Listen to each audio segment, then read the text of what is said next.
La prévention du risque routier a pour objectif de faire chuter l'accidentologie. Bon, il faut savoir que dans les accidents du travail, qu'on a un peu évoqué ce matin, le 14 novembre, quand on a évoqué les accidents du travail, il faut savoir que dans la totalité des accidents du travail, 2/3 des accidents du travail mortels sont des accidents de la route du travail. Alors qu'on aurait une tendance naturelle à imaginer que l'accident du travail, c'est la machine, la main coincée dans la machine, etc., ou la chute d'un échafaudage. 2/3 des accidents sont des accidents de la route du travail. Et ce qu'on ignore encore plus, parce qu'on va dire, ben oui, il y a des commerciaux, ils font beaucoup de kilomètres, ils ont des accidents, etc., c'est que 2/3 de ces accidents de la route du travail vont toucher des gens qui ne font que des trajets de travail. C'est-à-dire ce qu'on appelle l'accident de trajet, c'est l'accident qui concerne les trajets maison-boulot, boulot-maison. Vous vous rendez compte que si on arrive à diminuer le nombre d'accidents de la route du travail, on va diminuer, bon, d'abord les coûts financiers que ça impacte, quand ce sont des véhicules d'entreprise, et puis on va aussi diminuer l'absentéisme des gens. On va avoir quelquefois, moi j'ai vu le cas de figure, d'une petite entreprise qui a un commercial, le commercial est arrêté, ça veut dire que la vie de l'entreprise va s'arrêter. Voilà, je pense que là vous percevez mieux maintenant la démarche. L'éco-conduite rentre dans la grande famille d'une démarche, on va dire, de prise de conscience environnementale. Bon, alors bien sûr, elles ont été sensibilisées d'une manière quand même très... Enfin, en tant qu'entreprise comme en tant que particulier, par la mise en place d'un jeu de taxes aujourd'hui, ce qu'on appelle le malus sur les entreprises. C'est-à-dire que vous achetez une grosse voiture avec un gros moteur qui rejette beaucoup de CO2, eh bien on va être taxé en plus. Donc il y a déjà une sensibilisation qui existe. Mais au-delà de la prise de conscience de nos rejets dans l'atmosphère, bon, qui reste malgré tout hypothétique, on a un comportement égoïste qui fait que on se dit que les autres ont qu'à faire attention, hein, et que ça va coûter cher. On ne va pas acheter une nouvelle voiture uniquement pour rejeter moins de rejets. Eh bien, il y a un changement de comportement qu'on peut intégrer qui, lui, va permettre de diminuer ces rejets, et on va être fortement motivé puisque c'est l'ADEME, alors pas l'ADEME Martinique, hein, je parle de l'ADEME, l'Agence de maîtrise de l'énergie, qui explique que les rejets en CO2 sont directement proportionnels à la consommation de carburant d'une voiture. Donc si je consomme moins, je rejette moins de CO2, mais si je consomme moins, je dépense moins aussi pour me déplacer. C'est-à-dire qu'on va rentrer dans un cercle vertueux qui va servir à avoir une démarche environnementale.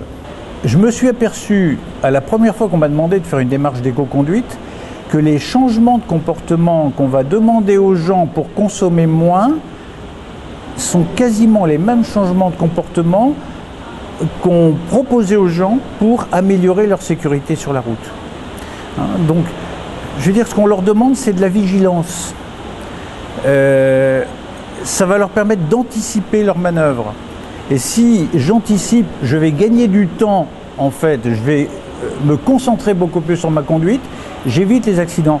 Et dans la démarche d'éco-conduite, pour avoir une conduite coolée, parce que si on veut le dire en deux mots, l'éco-conduite, c'est d'avoir la conduite la plus linéaire possible en évitant les grandes accélérations et les grands freinages, la seule manière de pouvoir adopter ce genre de conduite, c'est d'être vigilant au comportement des autres sur la route et d'anticiper sur sa conduite. Donc en fait, on a un faisceau de deux types de comportements qui se rejoignent. Donc aujourd'hui, si des gens sont un peu réfractaires à la formation sur la sécurité routière, parce que la sécurité routière, c'est quoi? En fait, ça n'est que des contraintes. Si on prend les premiers facteurs accidentogènes, c'est la vitesse. Bon, sécurité routière, bon, on peut plus rouler vite. Ok. Le premier facteur en termes accidentogènes, c'est l'alcool. Bon, alors c'est pareil. On va dire, on peut plus picoler, maintenant non plus. Donc je veux dire, une démarche sécurité routière est une démarche qui n'est faite que de contraintes. Si je rentre par le biais de l'éco-conduite, qui elle est un cercle vertueux qui me permet en plus de faire des économies financières, ça va être un vecteur qui va me permettre d'améliorer la sécurité des gens qui circulent, parce qu'ils seront portés par un autre objectif, une autre motivation. En fait, toutes les motivations forment un faisceau qui aboutissent au même résultat.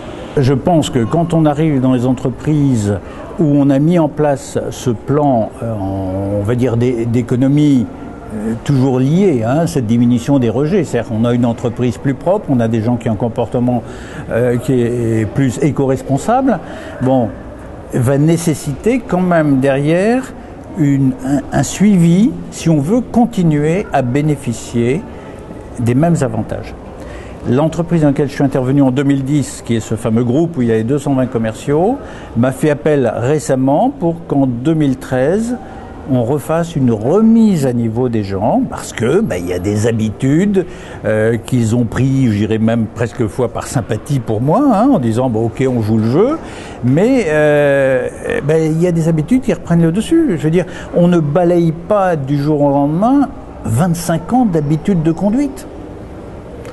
Et au bout d'une heure, même si les gens purement ont l'intention de dire ok, on va changer, le jour où ils sont à la bourre parce qu'il y a un client qui les a tenus un peu plus longtemps, ce jour-là ils mettent le pied dedans. Mais je veux dire, c'est pas grave ça.